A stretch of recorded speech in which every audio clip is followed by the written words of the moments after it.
औषधं मी काय-काय देते, तर अजीर्ण किंवा आम्लपित्त हा जो आजार आहे, त्याच्यामध्ये आपण आपला डाळिंब केशर योग म्हणून मी आपलं औषध आहे, ते मी कायम रेकमेंड करत असते पेशंट्सना. तर डाळिंब केशर योग आणि पित्तसारक चूर्ण म्हणून औषध आहे ते आपलं, ते दोन्ही पण मी रेकमेंड करते. डाळिंब केसर योग हा तिन्ही प्रकारच्या म्हणजे मी तुम्हाला जे सांगितलं ना, वातामुळे, पित्तामुळे, कफामुळे होणारं अजीर्ण ह्या सगळ्यांमध्ये चालतो. परंतु ज्यांना पित्तामुळे अजीर्ण झालेलं असतं म्हणजे जळजळ वगैरे असते ना, अशांनी हा डाळिंब केशर योग हा जर डाळिंबाच्या रसातून जर घेतला तर अजून जास्त फायदा होतो किंवा मनुक्यांच्या सोबत जो घेतला तर तो जास्त फायदा करतो.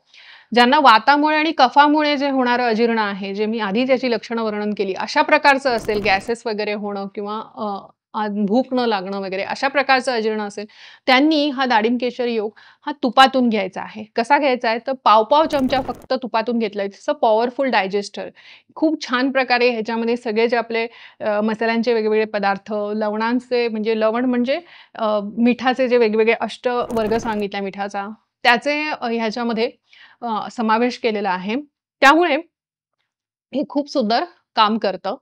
त्याचबरोबर पित्तसारक नावाचं जे औषध आहे, पित्तसारक योग, तो तुम्ही रात्रीच्या वेळेस अर्धा चमचा ते 1 चमचा म्हणजे जर तुमचा कोठा खूप जड असेल, तर तुम्ही 1 चमचा घ्या. अदरवाईज ज्यांचा कोठा जड नाहीये जास्त, त्यांनी अर्धा चमचा हे पित्तसारक योग हा घेतला पाहिजे. तर त्याच्यानी पित्ताचं म्हणजे जेवणाचं पित्ताची जी निर्मिती आहे ना, ती पण व्यवस्थित होते. त्याच्यामुळे पचन नीट होतं.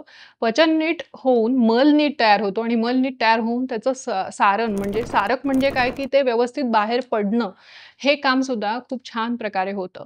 म्हणजे अशा प्रकारे ह्या 2 औषधांनीच अजीर्णामध्ये खूप सुंदर आपल्याला काम करता येतं. इतकी सुंदर ही दोन्ही औषधं आहेत.